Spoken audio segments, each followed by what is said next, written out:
태국 무시하더니 꼴 좋다. 태국의 한 공장. 사람들이 모여서 스마트폰을 보고 있습니다. 한국에서 벌어진 일을 두고 웃으며 이야기를 나누고 있는데요. 그 모습을 걱정 어린 눈으로 보며 생각에 잠겨 있는 오늘의 주인공. 도대체 태국인들이 한국의 어떤 일을 보며 이야기를 나누고 있는 것일까요? 바로 지금 사연을 들어보겠습니다. 오늘의 사연 시작합니다. 안녕하세요. 저는 태국 삼성전자 공장에서 근무했던 차크라라고 합니다. 저는 태국 내에서 한국 기업이 철수하는 과정을 직접 경험했고 그로 인해 삶이 어떻게 뒤바뀌는지 뼈저리게 느꼈습니다. 오늘은 제가 겪은 일을 여러분과 나누고 싶습니다. 제가 삼성을 처음 알게 된 건 10여 년 전이었습니다. 당시 태국에서는 삼성, LG 같은 한국 기업들이 최고의 일자리를 제공한다는 소문이 자자했죠. 특히 삼성 공장은 태국 노동자들 사이에서 꿈의 직장으로 불렸습니다. 저도 그 명성을 듣고 삼성 공장에서 일하기 시작했습니다. 월급은 태국 평균 임금의 2배 이상이었고 복지 혜택도 뛰어났어요. 무엇보다 매달 안정적으로 들어오는 급여 덕분에 가족들과 함께 살며 미래를 꿈꿀 수 있었습니다. 하지만 몇 년 전부터 분위기가 이상해졌습니다. 태국 내 일부 정치단체와 시민단체들이 벤코리아라는 운동을 벌이기 시작한 겁니다. 그들은 한국 기업들이 태국 노동자를 착취하고 부당한 이익을 챙기고 있다고 주장했어요. 인터넷에서는 한국 제품 불매를 외치는 글과 영상이 쏟아졌고 길거리에서도 한국 기업 철수를 요구하는 시위가 잦아졌습니다. 처음에는 남의 이야기처럼 느껴졌습니다. 삼성 공장에서 일하는 저와 동료들은 그 운동이 얼마나 위험한 건지 잘 이해하지 못했어요. 한국 기업들은 우리에게 좋은 일자리를 제공해줬고 실제로 저희 공장의 급여와 복지는 태국 내 다른 회사들에 비해 훨씬 더 나았습니다. 하지만 시위대는 우리 공장 앞에서도 목소리를 높였고 한국 기업이 떠나야 태국 경제가 살아난다는 주장을 외쳤습니다. 정부도 이런 분위기를 이용하기 시작했습니다. 태국 정부는 삼성을 비롯한 한국 기업들에게 노동자의 임금을 인상하라고 강력히 요구했습니다. 표면적으로는 태국 노동자를 위한 정책처럼 보였지만 저희 같은 현장 노동자들은 달랐습니다. 이미 충분히 높은 급여를 받고 있었던 우리는 정부의 요구가 과도하다고 느꼈습니다. 결국 정부와 삼성이 충돌하게 되었습니다. 태국 정부는 삼성 공장에 높은 과징금을 부과하겠다고 협박하며 압박 수위를 높였어요. 그 과정에서 삼성은 태국 내 생산을 유지하기 어렵다고 판단한 것 같습니다. 몇 달 후 회사는 전기 가전 중 하나인 오븐의 생산 라인을 멕시코로 이전하겠다고 발표했습니다. 공장에서 이 소식이 공식적으로 전해진 날 우리 모두는 충격에 휩싸였습니다. 저뿐만 아니라 제 동료들 그리고 그들의 가족들까지도 갑작스러운 변화에 어찌할 바를 몰랐습니다. 일부 노동자들은 벤코리아 운동의 결과라며 정부와 시위대를 비난했지만 이미 상황을 되돌릴 수는 없었습니다. 삼성의 철수는 단순히 공장 몇 개가 닫히는 문제가 아니었습니다. 지역 경제 전체가 휘청거리기 시작했어요. 삼성과 거래하던 하청업체들이 줄줄이 문을 닫았고 주변 상점들도 매출이 급감했습니다. 저희 마을에서 일자리를 잃은 사람들만 해도 수천 명에 달했습니다. 심지어 제 친구는 아내와 아이들을 부양할 수 없게 되어 가족이 뿔뿔이 흩어지기도 했습니다. 벤코리아 운동을 주도하던 사람들은 한국 기업이 떠난 뒤 태국 기업이 그 자리를 채우면 된다고 주장했지만 그게 가능할 것 같다는 생각이 전혀 들지 않았습니다. 삼성 같은 글로벌 기업이 떠난 자리는 태국 내 다른 기업들이 채우기엔 너무 컸기 때문이었죠. 저는 지금도 그날의 일을 떠올리면 마음이 무겁습니다. 벤코리아 운동으로 시작된 작은 불씨가 이렇게 많은 사람들의 삶을 망가뜨릴 줄은 몰랐습니다. 삼성의 철수가 발표된 이후 태국 정부는 뒤늦게 사태의 심각성을 깨닫고 한국 기업들을 붙잡으려고 했습니다. 하지만 이미 기회를 놓친 뒤였어요. 정부는 삼성을 설득하기 위해 여러 가지 혜택을 제안했지만 삼성은 결정이 바뀌지 않을 거라며 단호한 입장을 유지했습니다. 특히 삼성의 멕시코 이전 결정은 단순히 태국 내 정치적 리스크 때문만이 아니었습니다. 멕시코는 미국과의 무역 협정 USMCA를 통해 북미 시장에 유리한 물류와 관세 혜택을 제공하는 나라였습니다. 반면 태국은 최근 정치적 혼란과 함께 기업 환경이 급격히 악화되면서 매력이 떨어지고 있었죠. 문제는 태국 정부의 과도한 개입이 단순히 삼성만의 문제가 아니었다는 겁니다. 한국 기업뿐만 아니라 일본, 중국의 여러 글로벌 기업들도 비슷한 압박을 받으며 태국 철수를 고려하기 시작했습니다. 일본의 스즈키가 태국 공장을 철수했고 중국 태양광 기업들도 떠나면서 지역 경제는 더욱 불안정해졌습니다. 주변 동료들이나 지인들이 일하던 기업이 줄줄이 문을 닫으며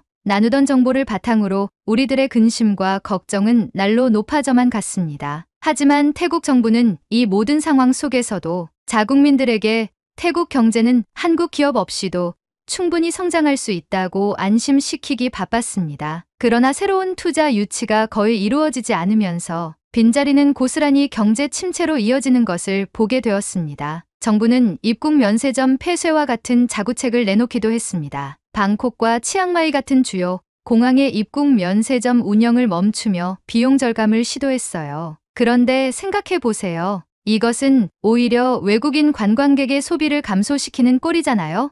결국 정부의 대책은 부작용만 남겼습니다. 그리고 요즘 세계적으로 위상이 높은 한국에서 대표적으로 글로벌에 진출한 기업인 삼성이 철수하도록 놔둔 정부에 대한 비판의 빈도가 재직하던 근로자들을 제외하곤 모두 나몰라라 하고 있는 태국 국민들의 현실이라는 겁니다. 이러한 분위기 속에서 태국과 한국 사이의 경제적 교류가 점점 흐려지기 시작했죠. 삼성의 철수는 태국 경제에 주는 충격이 가장 컸지만 다른 한국 기업들의 철수 사례도 이어졌습니다. 특히 CJ, 롯데, 현대홈쇼핑 같은 소비재 중심 기업들의 철수가 이루어지면서 관광업과 연계된 산업에 큰 타격을 주었습니다. 관광객들이 주로 이용하던 롯데면 세점이 문을 닫으면서 관광객들의 소비가 감소했고 지역 경제에 악영향을 미쳤습니다. 특히 현대차와 기아차는 태국에서의 공장 설립 계획을 철회하면서 자동차 산업에도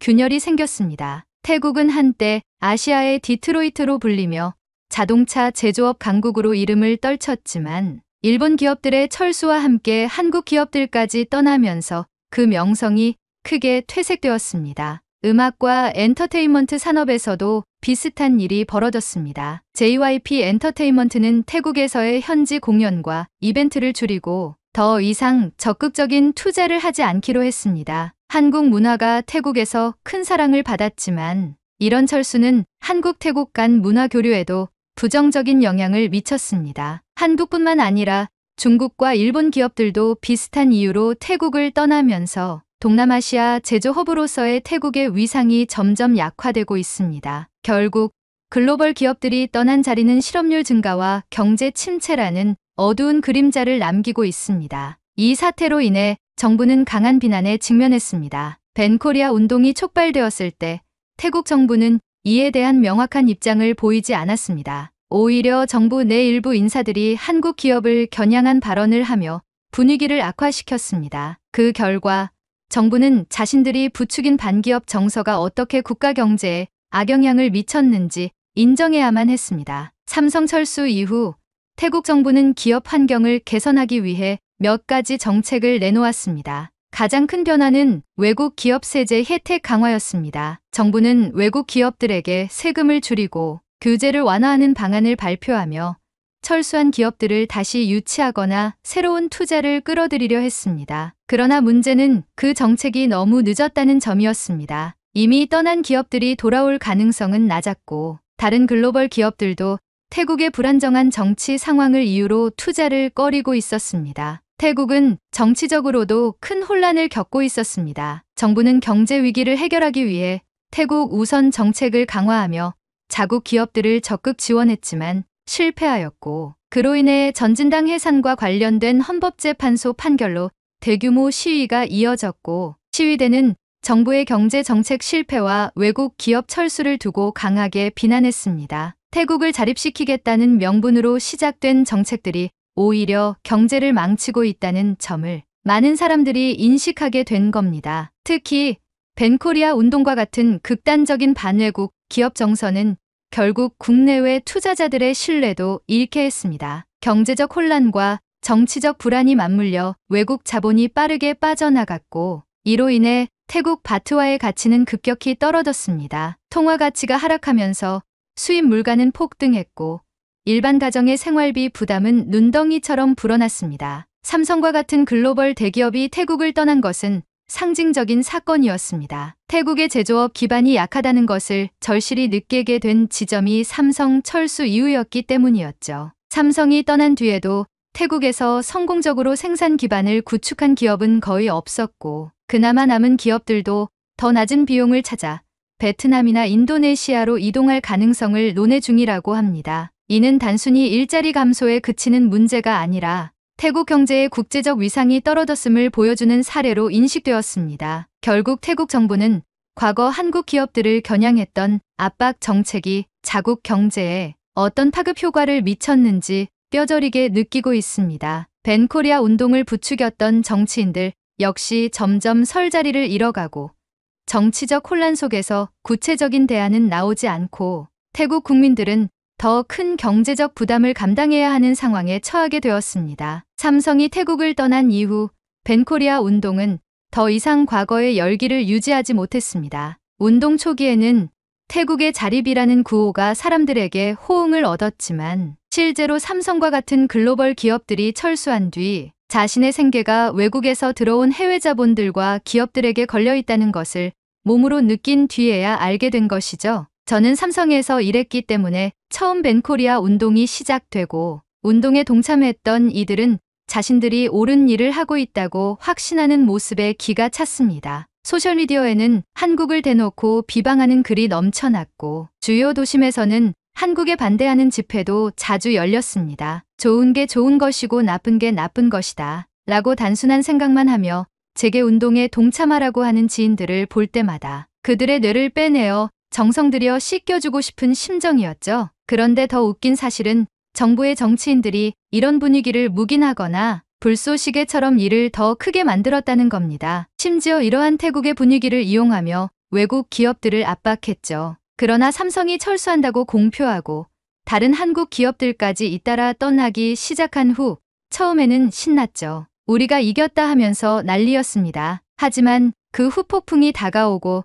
난 뒤엔 돌이킬 수 없는 강을 건넜다는 것을 모두가 알게 되었죠. 일자리가 사라지면 돈을 벌지 못하고 돈이 없으면 먹질 못하고 경제적 압박이 오니 웃음이 한숨으로 바뀌게 된 것이죠. 저도 삼성 공장에서 일했던 동료들과 이야기를 나눌 때마다 한 가지 말을 자주 듣습니다. 그때 우리가 시위대를 더 강하게 막았더라면 이런 일은 없었을 거야. 초기에 벤코리아 운동에 관심을 가지던 동료조차 이제는 그 선택이 태국 경제에 부정적인 영향을 미쳤다는 것을 깨닫기 시작한 것이죠. 아직도 벤코리아 운동을 주도하던 사람들 중 일부는 여전히 자신들의 주장을 굽히지 않고 있습니다. 삼성이 떠난 이유는 우리가 아닌 태국 정부의 잘못된 정책 때문이다라며 책임을 회피하려 했습니다. 하지만 많은 태국 국민들은 이제 벤코리아 운동이 단순한 애국심에서 시작된 것이 아니라 태국 경제의 현실을 제대로 고려하지 않은 감정적 행동이었다고 생각하고 있습니다. 특히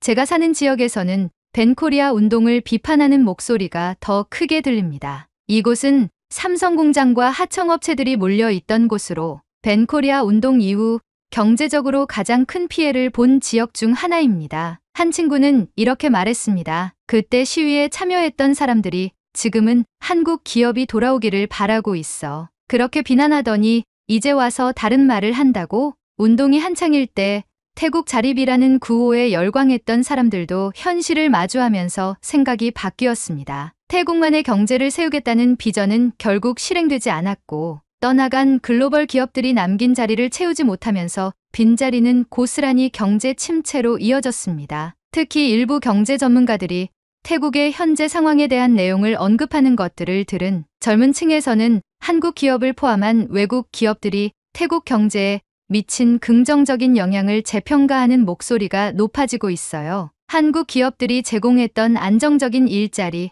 기술 교육, 그리고 지역 사회의 발전에 대한 기여가 떠난 이후 더 명확히 드러났기 때문입니다. 최근 들어 일부 정치인들과 시민단체들은 벤코리아 운동이 가져온 부작용을 공개적으로 반성하기 시작했습니다. 뉴스와 인터뷰, SNS에 자신들의 생각을 적으며 한때 반기업 정서를 조장했던 몇몇 인사들조차 이제는 태국이 다시 글로벌 기업들의 신뢰를 얻어 아시아의 디트로이트라는 명성에 걸맞게 재도약해야 한다고 주장하고 있습니다. 특히 젊은 세대들 사이에서는 벤코리아 운동은 우리의 실수였다는 반성이 강하게 나타나고 있습니다. 삼성이 제공했던 기술 교육과 글로벌 기업, 환경 속에서의 경험이 지역 사회와 개인들에게 얼마나 중요한 기회였는지를 깨닫고 있었죠. 하지만 최근 다시 많은 사람들이 벤코리아 운동이 잘한 행동이었다고 말하는 사람들이 급격히 많아지기 시작했습니다. 바로 한국에서 일어난 비상계엄령 뉴스 때문이었죠. 최초 벤코리아를 잘했다고 말하던 소문은 한국 대통령이 비상계엄령을 선포했다는 뉴스에서 시작되었습니다. 한국 내부에 심각한 정치적, 군사적 위기가 있다는 이야기가 퍼지자 벤코리아 운동을 주도했던 이들은 반성하던 얼굴색을 다시 바꾸며 곧바로 반응하기 시작했습니다. 봐라, 한국이 태국을 버리고 떠나니까 이런 대가를 치르는 거야. 우리가 외국 기업에 의존하지 않아야 하는 이유가 바로 이거다. 무서워서 같이 일할 수 있겠냐? 한국이 태국에서 철수한 건 전쟁 준비 때문이라면서? 한국, 태국인 강제 송환해줘서 고마워. 우리 국민들은 목숨 건졌네. 한국이 우릴 강제 송환하고 기업을 철수해서 태국을 망하게 하려고 한 행동들에 신이 분노하여 천벌을 내린 거야. 한국에서 전쟁 나면 난민들이 태국에 오겠지? 우리도 강제 송환시키자. 이와 같은 말들이 SNS를 통해 급속도로 퍼졌습니다. 심지어 일부 사람들은 한국이 태국에서 철수한 이유도 전쟁 준비 때문이었다는 음모론을 퍼뜨리기도 했습니다. 그런데 시물에는 불법 체류자들을 돌려보낸 것도 전쟁 준비였다는 식의 댓글이 끝없이 이어졌습니다. 벤코리아 운동을 반성하던 사람들 중 일부는 이런 분위기에 휩쓸려 다시금 한국을 비난하기 시작했습니다. 과거 시위에 참여하지 않았던 제 동료들조차도 이래서 한국 같은 외국 기업에 의존하면 안 된다며 한국에 대한 불신을 다시 키우기 시작했죠. 하지만 저는 이 상황이 정말 혼란스러웠습니다. 한국에서 벌어지는 일이 사실인지 그것이 태국과 무슨 관계가 있는지 판단하기조차 어려웠습니다. 다만 한 가지 확실했던 것은 만약 한국이 큰 위기를 겪는다면 그 여파는 태국에도 치명적일 것이라는 점이었습니다. 저는 이 모든 상황들이 너무 안쓰러웠습니다. 삼성이 떠난 이후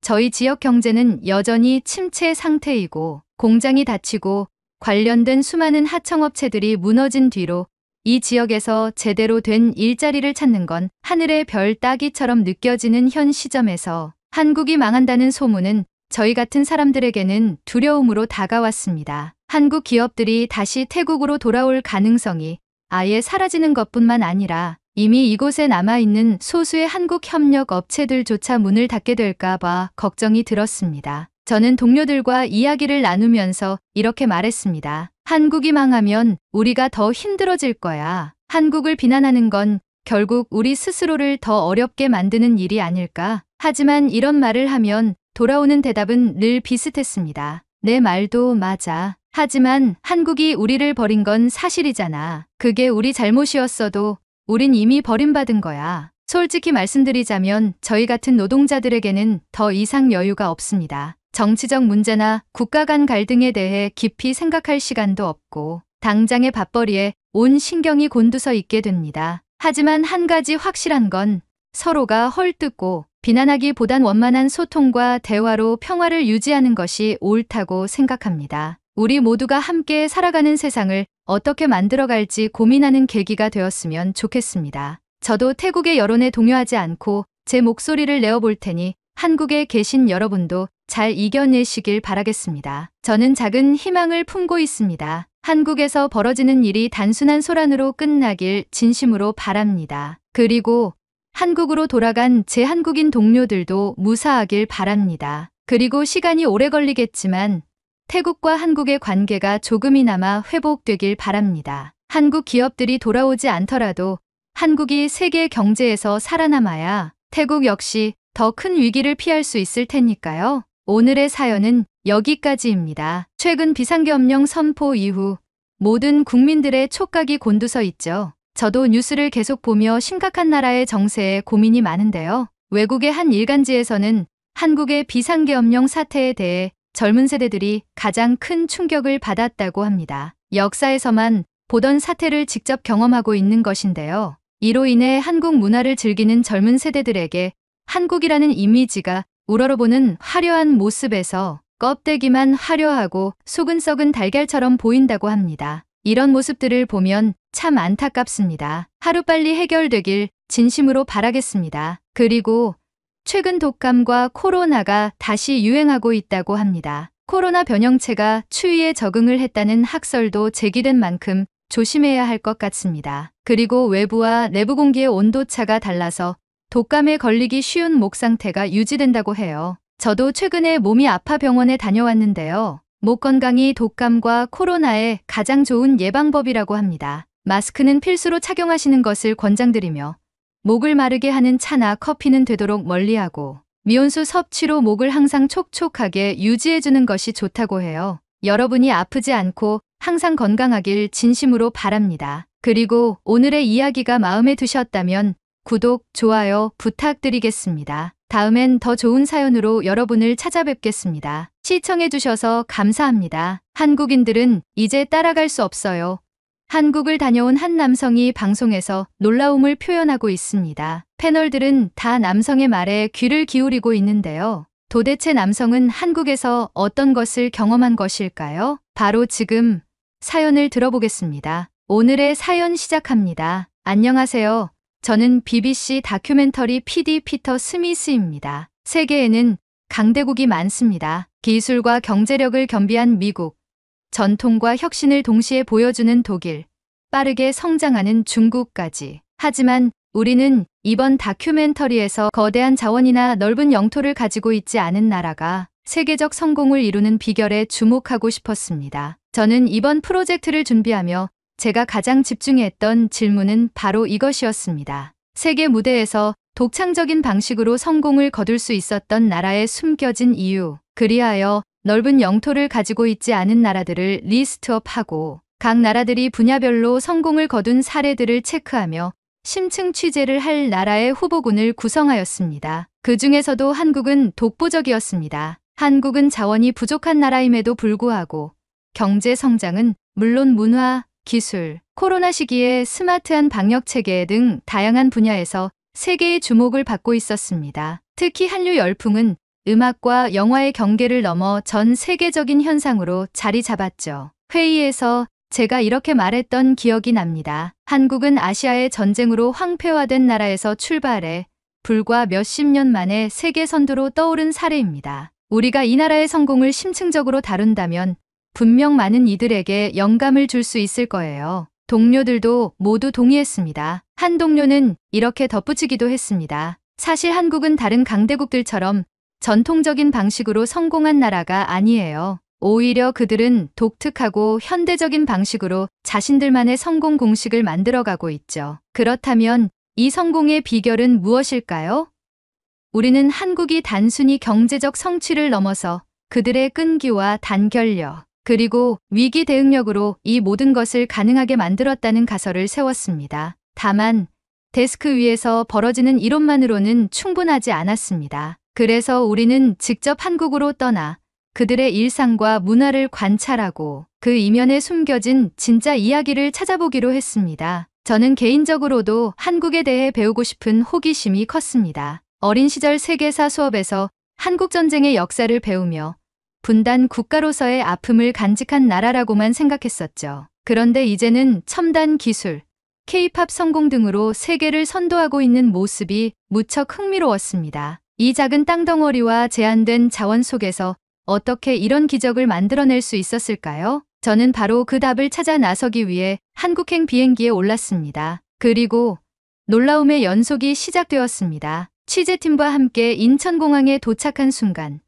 저는 이 공항이 단순히 시설이 잘 갖춰진 곳이 아니라 한국의 철학과 정신을 담은 곳이라는 느낌을 받았습니다. 공항은 깔끔하게 운영되고 있었고 한국의 전통과 현대가 공존하는 듯한 구조물과 인테리어로 여행객들에게 설렘을 안겨주는 듯 했습니다. 특히 기억나는 건 공항 안내 데스크에서의 짧은 대화였습니다. 보통 다른 국가의 공항 안내원은 질문에 단순히 답을 하는 것이 보통인데 한국은 답을 하는 것을 넘어 저희 팀이 한국을 더 잘 즐길 수 있도록 관련 자료와 지역 추천 정보를 정성스럽게 설명해 줬습니다. 그 미소는 단순한 서비스가 아니라 한국 특유의 환대와 배려를 보여주는 순간이었습니다. 공항 내부를 지나며 느꼈던 질서정연함과 디자인의 세련됨은 한국 사회의 특징을 압축적으로 드러내는 것 같았습니다. 서울로 이동하는 고속도로에서도 비슷한 감정을 느꼈습니다. 빌딩 숲 사이로 보이는 녹지는 도시와 자연이 조화를 이루고 있었고, 대중교통의 정시성과 편리함은 효율성을 중요시하는 한국인의 생활 방식을 보여줬습니다. 그 순간 저는 스스로에게 이렇게 물었습니다. 이 나라는 어떻게 이런 시스템을 만들어냈을까? 한국에 도착해 다양한 분야를 취재하던 중 저는 한국인의 끈기와 적응력이 단순히 개인적인 성격이 아니라 사회적 시스템과 문화 속에서 형성된다는 사실을 발견했습니다. 스포츠, 교육, 경제, 그리고 첨단 기술 분야에서 만난 사람들은 한결같이 실패를 두려워하지 않는다는 공통점을 가지고 있었습니다. 최근 e스포츠의 레전드라고 불리는 페이커 선수의 인터뷰에서 한국인의 끈기가 돋보이는 명언이 있었죠. 실패라는 말은 부정적이라서 모두가 두려워하는 단어이다. 하지만 실패를 거듭해야 성공이 온다. 실패라는 단어를 작은 성공이라고 생각하고 도전하면 성공에 이를 것이다. 평소 게임을 좋아하던 저로서는 최근에 들었던 이 말이 단순히 페이커 선수의 마음가짐이 아닌 한국인의 끈기와 패기, 열정과 긍지를 보여주는 단면적인 예시로 보였습니다. 한국인의 철학을 느끼지 못한 다른 사람들은 이러한 생각조차 하지 못했을 것이라는 생각도 들었죠. 우리 취재팀이 첫 번째로 방문했던 곳은 한국 스포츠의 심장이라 불리는 진천 국가대표 선수촌이었습니다. 이곳은 한국 양궁, 쇼트트랙, 태권도 등 다양한 종목의 선수들이 세계 무대에서 금메달을 위해 훈련하는 공간입니다. 저는 대한양궁협회 소속 코치와 선수들을 직접 만나 한국 스포츠가 세계 정상급 성적을 유지하는 비결을 알아보기로 했습니다. 양궁장에서 만난 코치는 훈련이 단순히 기술을 가르치는 것이 아니라 정신력을 강화하는 과정이라고 강조했습니다. 양궁은 머리로 쏘는 스포츠입니다. 선수들이 어떤 상황에서도 자신감을 유지할 수 있도록 실패와 압박을 견디는 연습을 반복합니다. 그는 저를 실내 훈련장으로 데려가 악천후를 재현한 시뮬레이션 훈련을 보여주었습니다. 바람 소리를 내는 대형 송풍기와 다양한 조명 조건에서 선수들은 침착하게 화살을 쏘고 있었습니다. 그중 한 선수를 인터뷰했을 때 그는 이렇게 말했습니다. 훈련에서 실패를 경험하지 않으면 시합에서는 더 큰 실패를 합니다. 그래서 실패를 두려워하지 않고 매 순간 배우려고 노력해요. 훈련을 지켜보며 저는 한국인들이 단순히 성공을 목표로 하기보다는 실패를 통해 더 강해지는 법을 배운다는 점을 깨달았습니다. 이 정신은 단지 스포츠에만 국한되지 않았습니다. 스포츠와 마찬가지로 한국의 교육 시스템도 끈기를 형성하는 중요한 기반이었습니다. 저는 서울의 한 고등학교를 찾아가 야간 자율학습 시스템을 직접 견학해봤습니다. 오후 8시 학교 교실은 여전히 밝았습니다. 대부분의 학생들이 수업이 끝난 후에도 책상 앞에 앉아 문제를 풀거나 노트 필기를 하고 있었죠. 한 교사는 한국 학생들의 이런 끈기가 어디에서 비롯되었는지 설명했습니다. 한국의 교육은 단순히 시험 점수를 올리는 것을 목표로 하지 않습니다. 긴 시간 동안 집중하며 목표를 이루는 훈련이죠. 학생들은 이 과정을 통해 포기하지 않는 법을 배우게 됩니다. 저는 학생들과도 이야기를 나눴습니다. 학생들은 외국인인 저희들과의 대화에 아무렇지 않은 듯 자연스레 영어로 소통하려 했습니다. 그 모습마저 놀라웠죠. 한 학생은 이렇게 말했습니다. 힘들 때도 많지만 지금의 노력이 미래의 나를 더 강하게 만든다고 믿어요. 공부만 잘하는 게 중요한 게 아니라 어떻게든 도전을 끝까지 이어가는 게 더 큰 가치라고 생각해요. 이 말에서 저는 한국 교육이 단순히 지식을 전달하는 것이 아니라 끈기와 인내를 통해 강한 정신력을 길러주는 역할을 한다는 것을 느낄 수 있었습니다. 한국인의 끈기는 경제 성장의 역사에서도 뚜렷하게 드러났습니다. 저는 1960, 70년대 황폐화된 산림을 복구했던 산림녹화운동의 사례를 조사하기 위해 산림청 관계자와 당시 참여자였던 어르신을 인터뷰했습니다. 산림청의 이 연구관은 당시의 상황을 이렇게 설명했습니다. 전쟁 직후 한국의 살림은 그야말로 폐허 상태였습니다. 나무를 뗄감으로 모두 베어내면서 황무지처럼 변해 있었죠. 하지만 정부와 국민이 힘을 합쳐 묘목을 심고 살림을 가꿨습니다. 그 덕분에 오늘날 한국은 세계에서 가장 성공적인 살림 복구 국가로 손꼽히고 있습니다. 이어서 만난 70대 어르신은 살림 녹화운동 당시의 이야기를 들려주었습니다. 그때는 배고프고 힘들었지만 나무를 심으면 우리 아이들이 더 나은 환경에서 살 수 있을 거라고 믿었어요. 그래서 새벽부터 나와 돌을 나르고 묘목을 심으며 하루를 보냈죠. 그때는 모두가 한마음이었어요. 그의 말을 들으며 저는 한국 경제 성장이 단순히 정책이나 기술 덕분이 아니라 국민들의 희생과 끈기에 뿌리를 두고 있다는 사실을 실감할 수 있었습니다. 마지막으로 저는 서울 종로의 한 스타트업 센터를 방문해 한국 기술 산업의 첨단을 이끌어가는 창업가들을 만났습니다. 한 스타트업 대표는 초기 창업 과정에서 겪었던 실패와 극복 과정을 이렇게 설명했습니다. 처음에는 저희 기술을 아무도 믿지 않았어요. 투자도 받지 못하고 여러 번 거절당했죠. 하지만 한국에서는 실패가 끝이 아니라 배움의 과정으로 여겨집니다. 저희 팀은 그 경험을 기반으로 더 강해졌고 지금은 해외 시장에서도 성공을 거두고 있습니다. 이 창업가는 자신의 성공이 단순한 기술력 때문만이 아니라 실패를 받아들이고 적응하며 계속 도전한 결과라고 강조했습니다. 이처럼 스포츠, 교육, 경제, 그리고 첨단 기술까지 한국인의 끈기와 적응력은 그들의 삶 곳곳에 녹아 있었습니다. 이들은 실패를 두려워하지 않고 오히려 실패를 통해 배우며 성장해왔습니다. 한국에서의 취재를 통해 제가 가장 깊은 인상을 받은 부분은 한국인의 단결력이었습니다. 평소에는 경쟁적이고 개성이 강해 보였던 한국인들이 위기가 닥치면 놀랍도록 하나로 뭉치는 모습을 여러 사례에서 목격했습니다. 그것은 단순히 개인적인 희생이나 노력의 문제가 아니라 공동체의 존엄성과 미래를 지키기 위한 선택이었습니다. 이 단결력은 단지 한국 역사 속의 사건들에서만 나타난 것이 아니라 현대에 이르러 세계적 롤모델이 되는 사례로 이어지고 있었습니다. 1997년 한국은 국가부도 위기에 직면하며 전 세계 경제 전문가들의 우려 속에 IMF의 구제금융을 받아야 했습니다. 실업률이 급증하고 기업들이 줄지어 도산하며 국민들은 경제적 혼란의 중심에 있었습니다. 하지만 이 상황에서 한국 국민들은 금 모으기 운동이라는 놀라운 행동을 보여주었습니다. 당시를 생생히 기억하는 60대의 김 씨는 저와의 인터뷰에서 이렇게 말했습니다. 그땐 모두가 너무 힘들었죠. 하지만 힘든 와중에도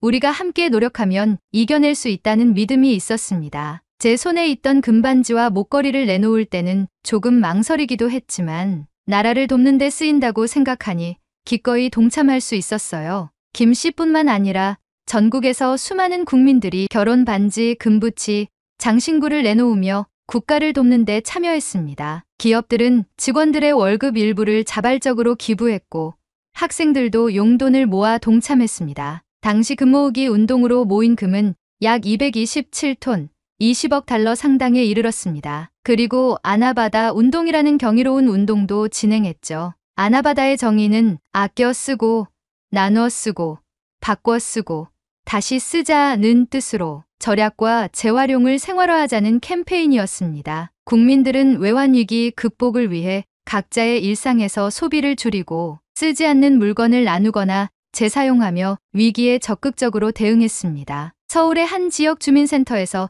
만난 박 씨는 당시의 상황을 이렇게 회상했습니다. 동네 사람들이 집에서 안 쓰는 물건을 들고 나와 서로 교환했어요. 아이들 교복부터 주방용품까지 뭐든 나눴죠. 힘든 상황이었지만 이런 활동을 하면서 서로 격려하고 위기를 함께 이겨낼 수 있었습니다. 아나바다 운동은 단순히 절약과 나눔을 실천하는 데 그치지 않았습니다. 이 운동은 모두가 조금씩 희생하면 함께 더 큰 변화를 만들 수 있다는 메시지를 전하며 국민들 사이에서 공동체 의식을 더욱 강화시켰습니다. 당시 한국 언론은 이 운동을 대대적으로 보도하며 경제 위기를 극복하려는 국민적 운동의 상징으로 평가했습니다. 전 세계적으로도 유례없는 이런 국민적 대응은 외환위기 극복의 핵심 요소로 자리 잡았습니다. 이 운동들은 단순히 경제적 문제를 해결한 것을 넘어 국민적 단결력의 상징으로 자리 잡았습니다. 한국은 이 단결력을 바탕으로 20년 이상 걸릴 것으로 예상되던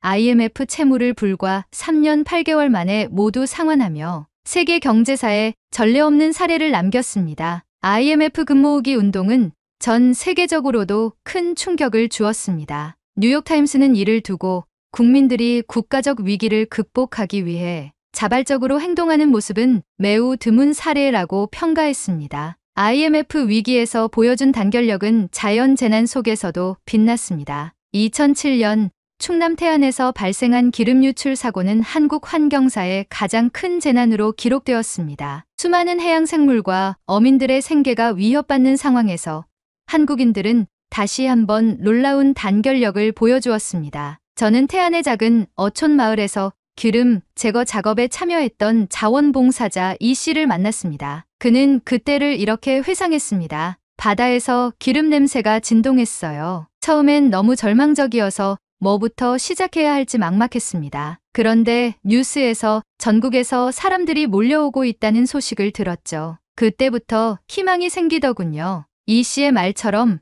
전국 각지에서 수십만 명의 자원봉사자들이 태안으로 모였습니다. 어린 학생부터 노년의 어르신까지 모두가 함께 바다를 복구하기 위해 맨손으로 기름을 닦아냈습니다. 기름이 묻은 조개 껍데기를 하나하나 닦고 바위에 끼어있는 기름 덩어리를 손으로 긁어내며 작업을 이어갔습니다. 현장에서 만난 또 다른 자원봉사자 박 씨는 당시를 이렇게 이야기했습니다. 우리는 바다를 되살리기 위해 왔어요. 내가 이 일을 해서 큰 변화를 만들 수 있을지는 몰랐지만 모두가 함께할 때 결과는 달라질 거라 믿었어요. 결국 한국인들의 단결력은 세계 환경운동 역사에서도 모범 사례로 남았습니다. 당시 한국인들의 행동은 저희 BBC와 미국의 CNN 같은 주요 매체에서도 다뤄졌으며 뉴욕타임스는 이를 두고 위기의 순간 한국인들이 공동체를 위해 보여준 행동은 전 세계가 본받아야 할 모델이라고 극찬했습니다.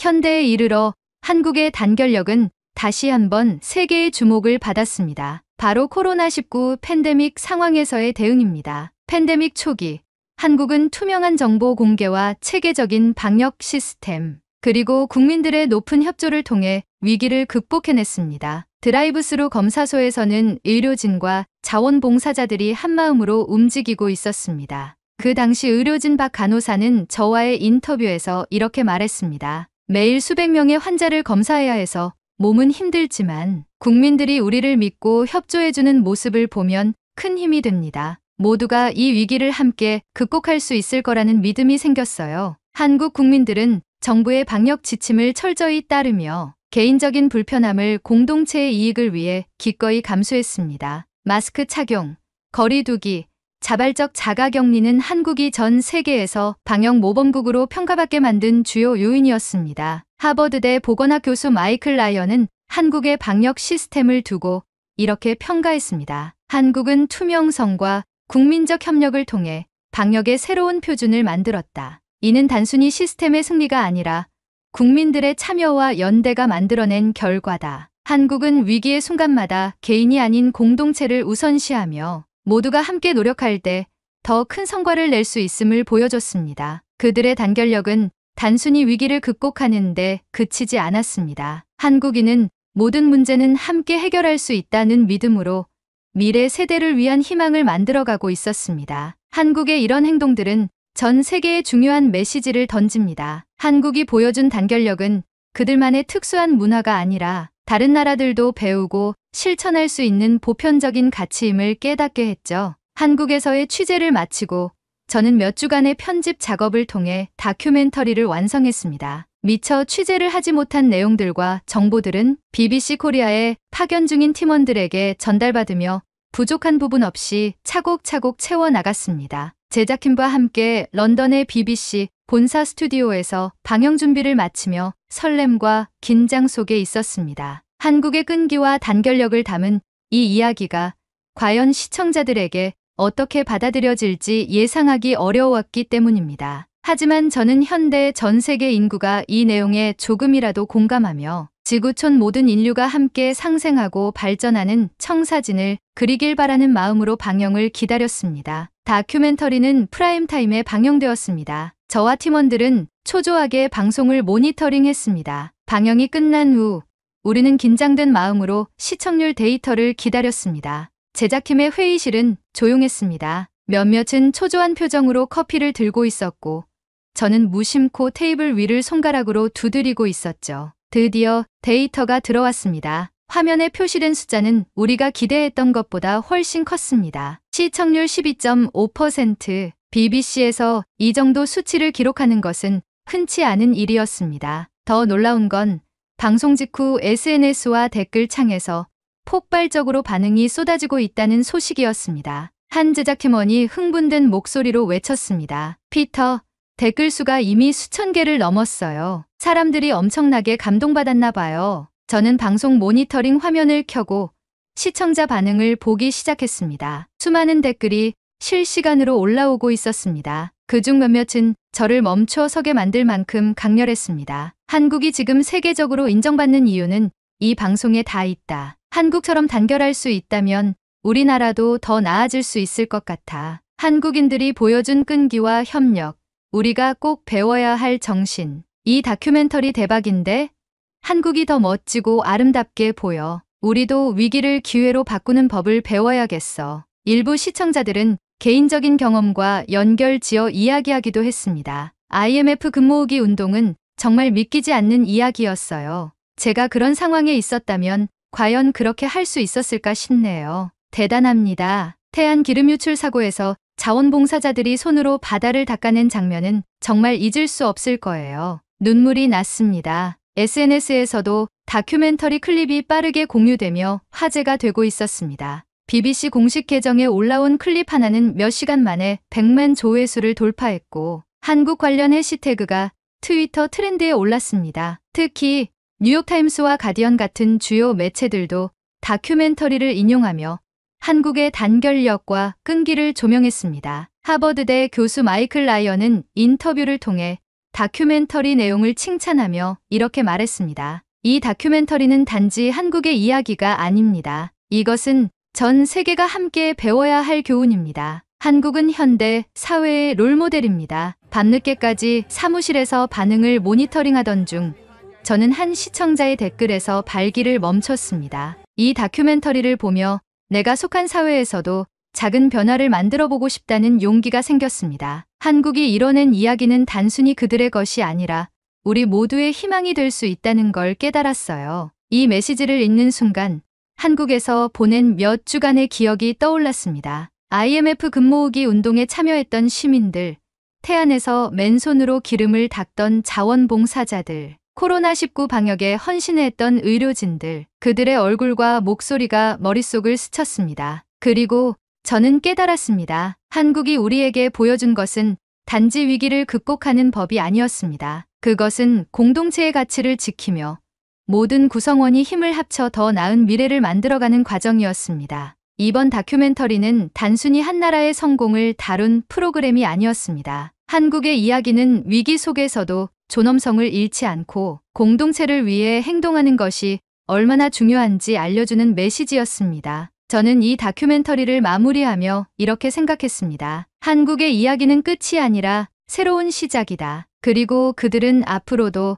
더 많은 교훈과 영감을 세계에 전해줄 것이다. 이 프로그램이 단순히 한 번의 방송으로 끝나지 않기를 바랍니다. 한국이 보여준 끈기와 단결력, 그리고 공동체 정신은 전 세계 어디에서든 영감이 될 수 있을 것입니다. 위기를 기회로, 갈등을 협력으로, 그리고 불가능을 가능으로 바꾼 나라. 한국의 이야기는 이제 세계의 이야기입니다. 오늘의 이야기는 여기까지입니다. 요즘 부쩍 날씨가 추워졌죠?